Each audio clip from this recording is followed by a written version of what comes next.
Thank you, sir. Very good morning to all of you, ladies and gentlemen. I'll start from what the Secretary DIT has said, make a difference. And to make a difference, to transform the society, to transform the way we deliver services, the way we transact business, we require huge effort. And as I said yesterday, that can come only with the infusion of technology. If we look into our daily requirements, we'll find that we require basically 3, 4, 5 things. As I said yesterday, we require first and foremost is the security of our own person, family, and thereafter security of your assets, property. And then you require food, shelter, and thereafter an environment where you can live with self-respect and dignity. That means there should not be any discrimination against any person in the society. And whenever he or she seeks a particular service from a government department, she or he should not be discriminated against others. And good governance, what is meant by good governance? Good governance primarily means basically the 3 things which have been enshrined not in the Constitution but in various orders of the Supreme Court. And the first is that all action of the government should be in accordance with rules and regulations and law of the land. Government cannot take any action which is contrary or which is not in conformity with rules, regulation and law of the land. That is part 1. Second, no action of the government can be arbitrary. ये नहीं हो सकता कि जो whims and wishes के basis पे you can deliver or you can allocate resources of the government or resources of the nation. That is second. And the third is that it cannot be discriminatory. That on the basis of caste, on the basis of color, on the basis of status in the society, we deliver a particular service or decision. That is also not permissible under the law and under the Constitution. These are the 3 which have been given indirectly in the Constitution, and it has been reiterated again and again by various orders of the Supreme Court. And in addition to that, the 4th one is basically it has to be an inclusive society. And inclusive society means basically, as you said, it has to be a participatory government. And that's why we adopted democracy as a system of governance. And for last 60, 65 years, 70 years, we had been trying to improve the governance. And huge effort has gone into it. Though we have been able to move forward, but this progress has not been as per the expectation and aspiration of public. And that's why you see some kind of a restlessness all over the country. And if we do not pay attention to this, very soon there will be a lot of problems. People may come out on the street. So that's why it is our duty, and those who are here, it has duty to take all possible steps so that we can look after these 4 things. That means all action should be in accordance with law. There should not be any decision which is arbitrary. There should not be any decision which is discriminatory. And all decisions should ultimately lead to creation of society which is inclusive. And as I said yesterday, that it can be achieved only with the infusion of technology. जैसा भाई मैं बताया था कि 60-65 साल से हम लोग we had been trying, and जिन लोगों ने try किया, they must have been even much more intelligent, hardworking, knowledgeable, passionate than what we are today.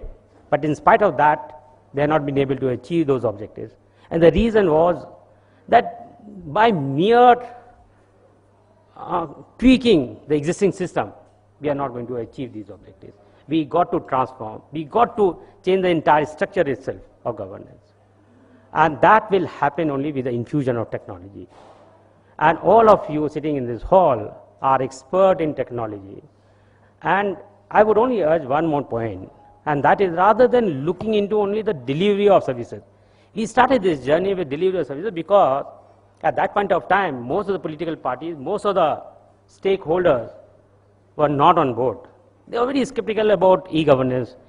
whether ये computerization का कोई फायदा होगा नहीं होगा, and that kind of thing used to happen. And everybody used to say that it's nothing but a fad of few, those who have got some access to higher level of education, maybe access to technology, maybe access to some kind of wealth. But then generally there was a lot of skepticism that this is not going to work and it's only a fad, and after some time this will fade away. But everybody today has realized that e-governance got to be there. We got to introduce e-governance. So I would request each one of you, so let's take our best foot forward, and instead of only looking into delivery of certain services, caste certificate, income certificate, copy of land record, let's look into these 3-4 things. First, foremost is how can we make the life of each and every citizen secure enough. Today, if you are traveling, even in Delhi, after 12 o'clock, people are very, very scared whether they'll be able to reach safe home or not. Only yesterday or day before I was reading, a family was traveling from Haridwar to Delhi, and on the way, they were robbed. Not only robbed, they misbehaved with the family, and it's a national highway. And so many vehicles are going on that route. But in spite of that, and these things are quite regular in nature. So why can't we take advantage of technology to ensure that each and every citizen is safe in this country? And that's not very difficult, and I'm sure that if we work together in a collaborative manner, in a cooperative manner, and with a missionary zeal, certainly we can do that. As Rajesh was saying yesterday, they have been able to make fairly satisfactory improvement in the security system. But if you go to, say, London, it's a huge, huge city. New York, again, a very big city. But in spite of that, people feel that they are generally very safe. Similar, and they have been able to achieve this only because of the technology. I'm told that if you travel anywhere in London for a day, you will get clicked at least for 6 times or 10 times a day. That means what? They are keeping an eye on what people are doing, and maybe then with lot of sophisticated software, they are able to pinpoint who is desirable, who is not desirable, who is involved in disruptive activities. So that is one part. Second, food and shelter again. Our productivity is one of the lowest in the world. We have got huge resource in terms of soil and water. And if you go to the villages, you will find that farmers are still using centuries-old technologies. Again, it's a very simple thing, but technology can transform that food sector. And then financial inclusion. And that's my very pet subject, because if you want to take people out of the poverty cycle, it is necessary that they have got access to institutional finance. A lot of young boys and girls, they have got huge energies and huge intellect, but they are unable to make use of that because they do not have access to resources. चाहे आप bill gate को देखें या कोई और को देखें, all these people have become very big because they had access to institutional finance, maybe because of venture capital, because of something else. But somehow in India, you go to any village, you go to any Mufassil town, even in the major metro towns, if you want to take a loan of 20,000 rupees, it is a Herculean task, even for you and me. Why can't we improve this system? And again, technology can play a very, very important role. And with the help of technology, maybe the processing time can be shortened to maybe a few minutes rather than taking months and years together. And then quality of education. And again, I keep telling this, that we take a lot of pride that we are a very young nation in terms of demographic profile, but unable to impart good quality education. And I tell you, it is very, very difficult to get good and qualified personnel for any work. We wanted to recruit few teachers in a medium-sized town in UP. We invited offers. We got huge offers. And we selected first 9-10 best teachers out of them. And we found out that all of them cannot write even a single letter, either in English or in Hindi. That's the quality of our education. If they had to write an application for a water connection or electric connection or whatever, they can't write. They'll make 10 mistakes. The spelling mistake hoga, grammatical mistake hoga, even the presentation itself will be very poor. That means we have not been able to impart good quality education. Most of the engineers who are passing out from our engineering institutions, most of them are unemployable.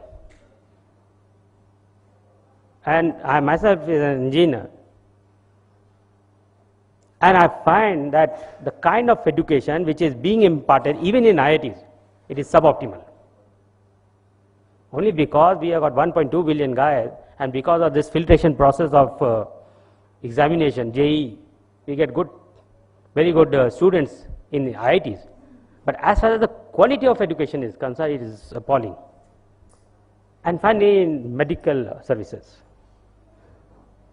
if you want good medical treatment which is cost efficient, it is unthinkable. And think of a poor guy. He can't get any kind of medical treatment. And again, we can achieve, yesterday I was talking to the secretary and others, that why can't we introduce an electronic health record? That will give a lot of employment to a lot of people, because it doesn't require very high grade skills. And in the process, we'll be able to create a mechanism so that people don't have to bother to keep those vouchers and their prescriptions. In that is very difficult. And I was telling Bhivaji yesterday, I needed a copy of my angiography which had taken place about 5 years back or 6 years back, and I could not get it. So for a person who is little educated, who is in the government, and who is supposed to be a change agent, he doesn't know how to keep these records safe. How can we expect that a villager or a person who is sitting in a Mufassal town or who is from a middle class family will be able to retain these prescriptions? And once we convert these records into electronic health record, it will be a great improvement the way we deliver health services in this country. So I'll stop here. I have taken more than almost 10 minutes now, it seems. I'll stop here, but I would, my very humble request to each one of you, because you are change agent as far as the infusion of technology is concerned, that rather than looking into these marginal improvement, let's look into the structural improvement in the system. And let's look into these major areas rather than looking after only those delivery of few services. That is necessary, and that was required to sensitize guys. How many times do you require a copy of land record? Maybe once or twice in lifetime or 3 times, not more than that. So I'll stop here, sir.